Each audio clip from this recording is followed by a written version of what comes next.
Bem, a capacidade de suporte dos sistemas de produção animal está diretamente relacionada à distribuição de chuvas. E essa variação na distribuição de chuvas irá influenciar na produção e na disponibilidade de forragens para a alimentação animal. A diminuição do regime hídrico e o aumento da temperatura do ar irá reduzir o desenvolvimento vegetativo das forrageiras, de modo que pode reduzir a eficiência de crescimento, a produção de fitomassa e, consequentemente, ter uma baixa disponibilidade hídrica e nutricional. Esses fatores reduzem a competitividade das propriedades de produção animal. Desse modo, a palma forrageira entra na cadeia produtiva animal como uma das espécies forrageiras capazes de reduzir a oscilação da capacidade de suporte do rebanho, devido às suas características morfoestruturais, que conferem uma adaptação e uma produção adequada de fitomassa durante períodos considerados adversos, pois a sua cutícula espessa, que reduz a evapotranspiração, raízes superficiais, que têm a capacidade de desenvolvimento de uma forma mais rápida com o aumento da umidade do solo, irão conferir em maiores eficiências de utilização da água dentro de um sistema de produção em pecuárias de terra seca. Então, a eficiência dos palmais será modulada através do manejo. Então, diversos manejos podem modular a produtividade da palma. Exemplo, da adubação e da irrigação suplementar. Outro fator que pode interferir diretamente na produção dos palmais é a densidade de cultivo. Então, a produção da palma irá aumentar até um certo ponto com o aumento populacional de plantas.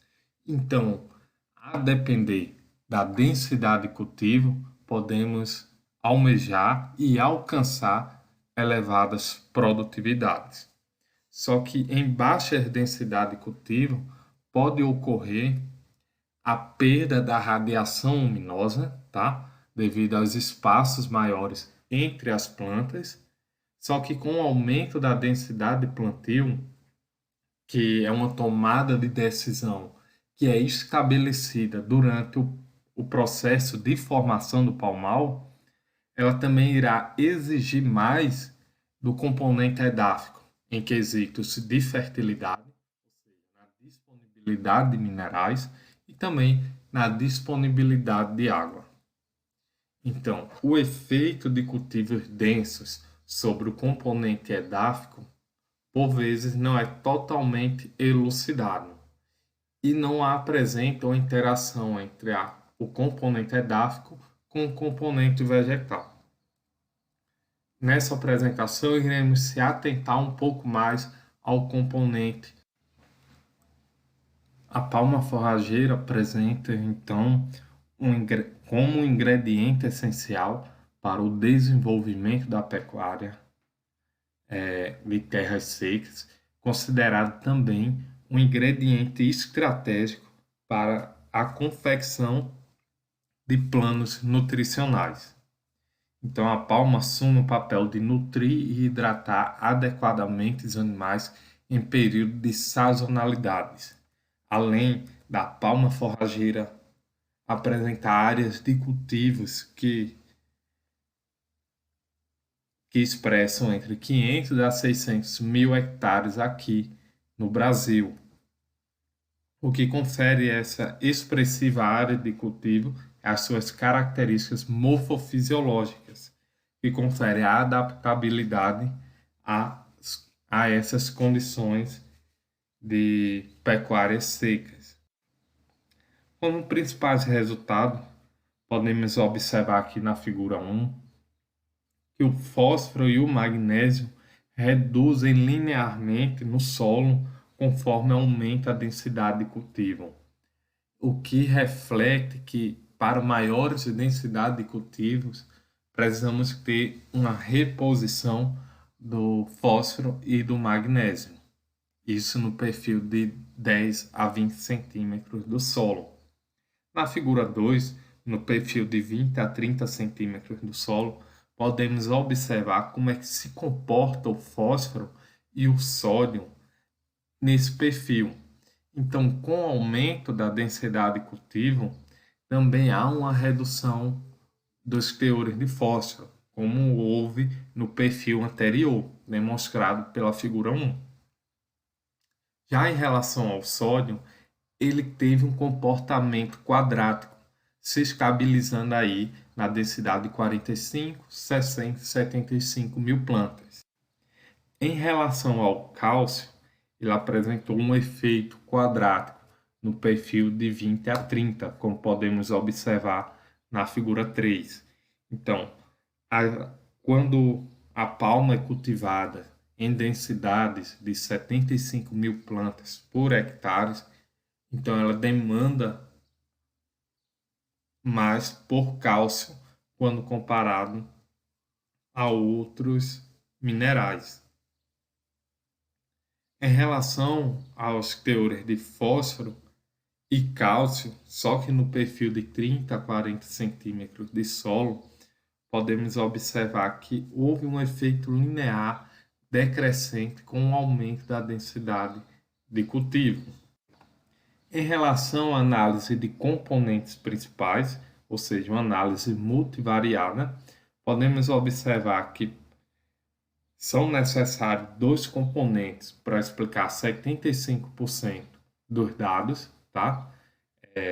Onde a acidez potencial apresentou maior contribuição para o componente 1 e a soma das bases maior contribuição para o componente 2. Em relação à análise multivariada para os minerais do solo, foram necessários três componentes principais para explicar 74% dos dados, sendo o cálcio o maior contribuinte para o PC1, para o componente principal 1, e o potássio maior contribuinte para o componente 2. Em relação à análise multivariada no perfil de 10 a 20 centímetros do solo, podemos observar que foram necessários dois componentes principais para explicar 76% dos dados e que a acidez potencial teve maior contribuição para o componente principal 1, enquanto a soma das bases teve maior contribuição para o componente 2. Em relação aos constituintes minerais do perfil de 10 a 20 centímetros do solo, podemos observar que foram necessários quatro componentes para explicar 76% dos dados, e que o potássio teve maior contribuição para o componente 1 e o cálcio para o componente 2. Quanto ao perfil de 20 a 30 centímetros do solo,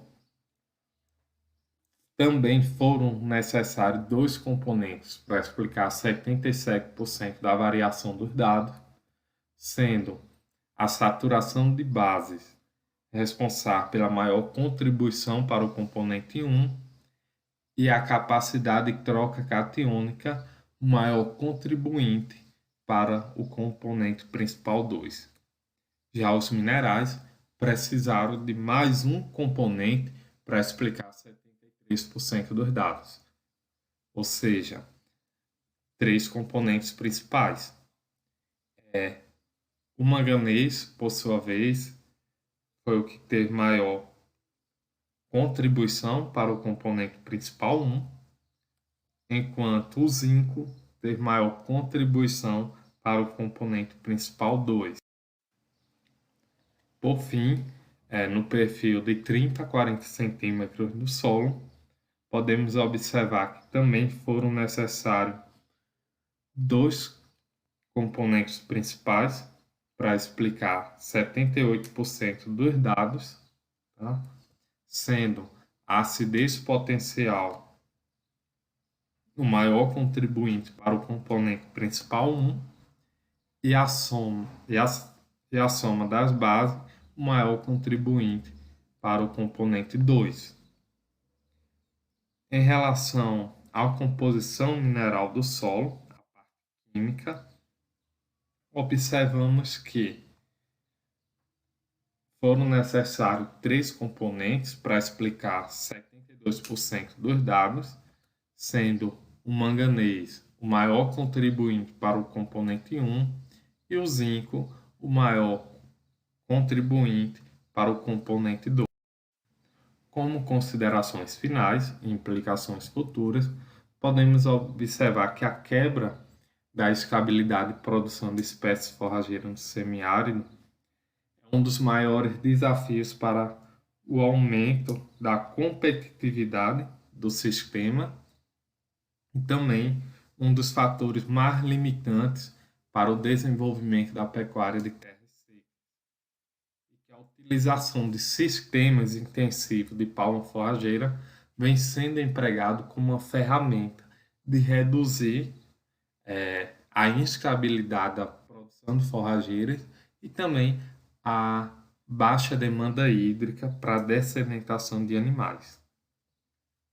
Com isso, o aumento da densidade no cultivo da palma forrageira irá exigir do solo maior aporte de fósforo, de cálcio, magnésio, manganês e zinco. E com base nas condições experimentais para cultivos que não utilizam fontes de adubação orgânica ou mineral, recomenda-se densidades mais baixas, de 30 a 45 mil plantas. Muito obrigado. E aqui encontram-se os meus contatos, tá? E gostaria de agradecer à Universidade Federal do Vale do São Francisco, à Embrapa Semiárido, ao CNPq e à FACEP.